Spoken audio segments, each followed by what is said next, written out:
There's an old story of two friends, and the one said, "You have a problem with personal responsibility," and the other friend said, "Hey, whose fault is that?" We just live in a culture, it's easy to pass the baton of responsibility to somebody else and not take personal responsibility. I know, sharing with teachers and families today, I've joked about the fact that when kids go to school today, it's changed from 50 years ago. See, 50 years ago, if your son or daughter got in trouble, the older generation would say, well, there was a respect to the people in educational positions, and you would go in to talk to that teacher with your child, and you would look at the teacher and you'd look at your child and you'd say, apologize to your teacher. Well, that sort of changed. That doesn't mean you don't want to hold teachers accountable, and that doesn't mean you don't have a responsibility to go to bat for your kids. But this is truly the majority of that situation today. Parent goes in with a child, looks at the teacher, looks at the child, looks back at the teacher and says, hey, you need to apologize to my son or my daughter, right? In other words, my child can't be wrong because that means that I was wrong. So I need to make sure that you take responsibility. Well, that's not really what accountability is all about. Accountability is not circumventing the blame, passing it on. So I have to take personal responsibility for my actions, and we want to raise a generation that's willing to do the same. Well, our story for accountability comes out of 2 Samuel chapter 11.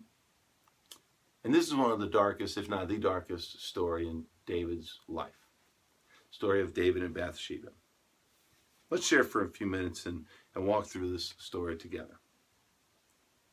One evening, David got up from his bed and walked around on the roof of the palace. From the roof, he saw a woman bathing. The woman was very beautiful. David sent someone to find out who she was. The man said, isn't this Bathsheba, the daughter of Eliam and the wife of Uriah the Hittite? Now, this is a little bit important because Eliam is the son of an advisor to David, if you followed the story of David and connect the dots. And Uriah is a ranking person in the military for King David. So Bathsheba comes from a family of significance. One evening, David got up and he sees her and he wants to know who she is, and he finds out who she is. So David sent a messenger to get her. She came to him. He slept with her. Now she had purified herself from her uncleanliness, and then she went back home. The woman conceived and sent word to David saying, I am pregnant. Sometimes the story is a little misleading. People have attributed responsibility to Bathsheba, that she was alluring David from taking a bath, and people even mistake that it was on her rooftop. The story, in its facts, goes something like this. Bathsheba, we're finding out, is the ritual of cleansing herself after her monthly menstrual cycle. In other words, it's a mikveh bath. It's a mikveh cleaning ritual. She goes to a mikveh to fully put herself under and to come out and to be made clean from the uncleanliness of her monthly period. Now, the mikveh could be likely, and it is true today with the synagogue, it was a communal bath place for ritual cleansing. For Bathsheba to be doing this, it's not on her rooftop, it's not trying to seduce David. She's actually very righteous in this moment for what she's doing. She's doing what is expected of her. Now, the walls around the mikveh bath would be tall enough that you couldn't just walk by and see, but they certainly wouldn't be tall enough for the palace. And it wouldn't have a roof. It would receive the rainwater as part of the receiving the water for the bath. So David is the one who goes out in the cool of the evening on the rooftop, and he's looking down across his people in the village, and he sees the mikvah and he sees Bathsheba. Now that's what we know from the facts in the story. Right? That she was cleansing herself in a ritualistic cleansing bath. He sees her. He wants her. He covets her. Has her brought to his... Now, we don't hear if Bathsheba put up a fight, whether it's not known if it was consensual or not consensual, but I will point this out, that this is a dark moment of David. The story and the light is on David and his mistake in this moment. And quite frankly, it's not one we can sugarcoat. At the very least, David has used his position and power to manipulate and take advantage of Bathsheba. At worst, he's raped her. And there is no other account in the story that can be an interpretation of it. And I know, because we believe David is a man after God's own heart and he does wonderful things, but we can't cover this sin. And let's not justify it at the expense of the victim in the story. So David sends her home, but she sends word and says, I'm pregnant. David sent this word to Joab. Send me Uriah the Hittite. Joab sent him to David. When Uriah came to him, David asked him how Joab was doing, how the soldiers were doing. David said to Uriah, hey, go down to your house and wash your feet. Now, washing your feet is a euphemism. Hey, you've been in on the battlefield. You're a man. You haven't seen your wife. Basically, why don't you go have sex with your wife? Well, to David's surprise, Uriah left the palace and he went down and slept with the master's servants with them. At the palace, he didn't go home. When David was told Uriah didn't go home, he asked, haven't you just come from a distance? Why didn't you go home? David said, stay here one more day, and tomorrow I will send you back. So Uriah remained in Jerusalem that day and the next at David's invitation. He ate and he drank with him, and David made him drunk, in fact. But in the evening, Uriah still went down and slept among the master's servants. He refused to go home. In fact, Uriah said, how can I go to my house and eat and drink when the men that I serve with and the tent of the Lord, the ark of Israel, is with the people fighting? So in other words, God is with the men fighting and fighting this battle for the people of God. Uriah feels such a great commitment to his responsibilities as a soldier and for God, they couldn't dare take leisure time. This is upsetting David because now he's in a dilemma, isn't he? So this is where it becomes probably David, again, stumbling over himself, sin after sin. In the morning, David wrote a letter to Joab, and he sent it with Uriah. Now, picture this for a minute. David is going to write this letter, and here's what the letter says. Put Uriah in the front line where the fighting is fiercest. Then have everybody step back so he'll be struck down and die. This is what David writes. He seals it, likely with the king's seal for the letter, to keep it secret between him and Joab. So only he and Joab knows what he writes, unless Joab shares it with somebody else, or Uriah would open it up. But clearly Uriah didn't open it up, because it says, while Joab had the city under siege, he put Uriah at a place where he knew the strongest defenders were. When the men of the city came out and fought against Joab, some of the men in David's army fell. Moreover, Uriah the Hittite was dead.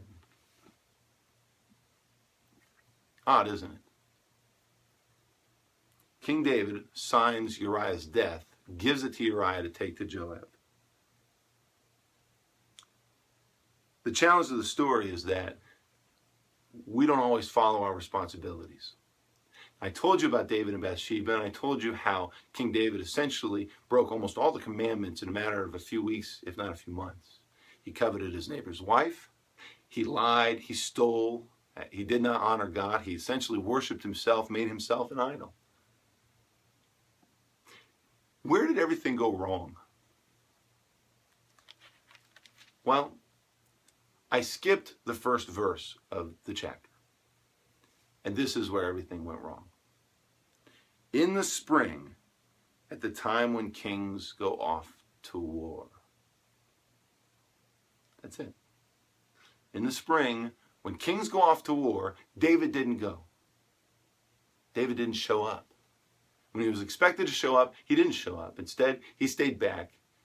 He succumbed to temptation because he didn't honor his responsibilities. That happens for us. How many times in our lives we fail at our responsibilities? We go to work and we sort of check out. We get on our phone and we check up on Facebook, or we do some internet shopping. We do anything else but work. We're just not there. We show up a little late. We leave a little early. We're bored. We're frustrated. We do that in relationships. And it's an erosion. It's something that over time just sort of creeps into our way of life. And then we see our abilities diminish and we say, well, I'm still getting by. And then something happens where it's terribly tragic. You go too far. You cross a line. Because you're not where you're supposed to be, you decide to be where you're not supposed to be. David had the same problem. He didn't show up. But accountability happens like this. In chapter 12, verse 1, then the Lord sent Nathan to David. Nathan uses a parable to David about a rich man who had a lot of sheep and a poor man who only had one sheep and raised the sheep with his children as if it was part of the family. The rich man had a guest, and instead of taking one of his sheep to feed the guest, he goes and he takes the sheep of the poor man and he kills it and he feeds it to his guests. David is furious with this, and Nathan says what he needs to say. David, you are that man.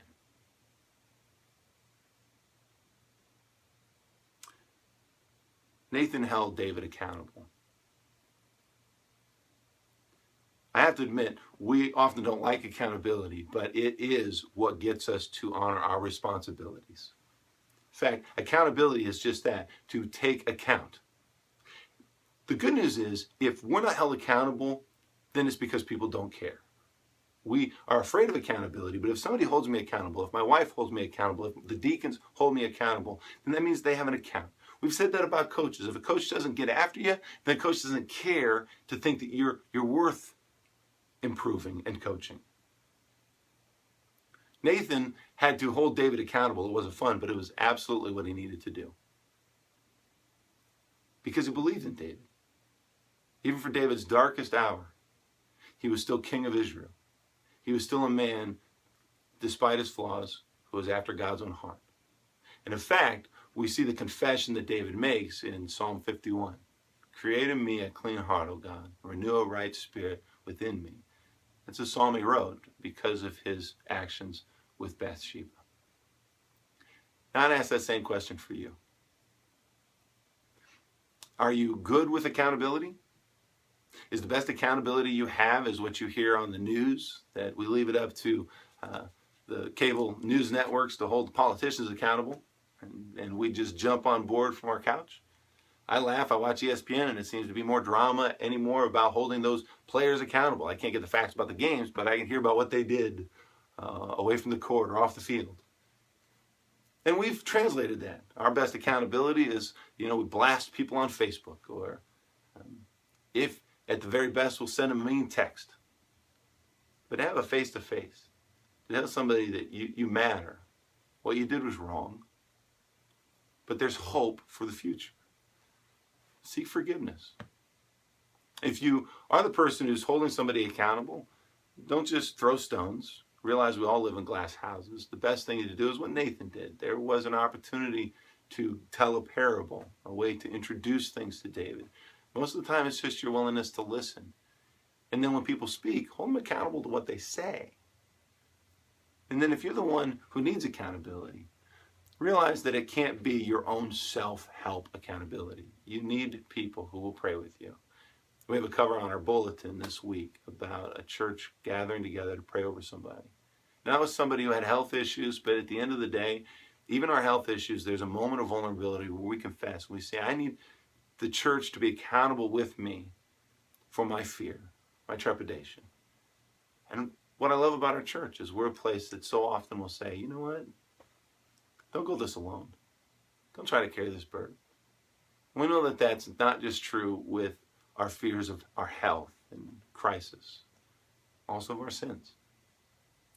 It doesn't have to be painted in front of the world for everybody to see.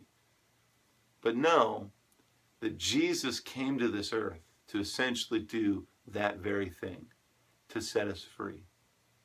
And if we're Christ-like, right? Galatians 6:2, carry one another's burdens. The only way we can do that is with a confession of what those burdens are. To be accountable to one another so we can get back to the right responsibilities of our faith. Amen.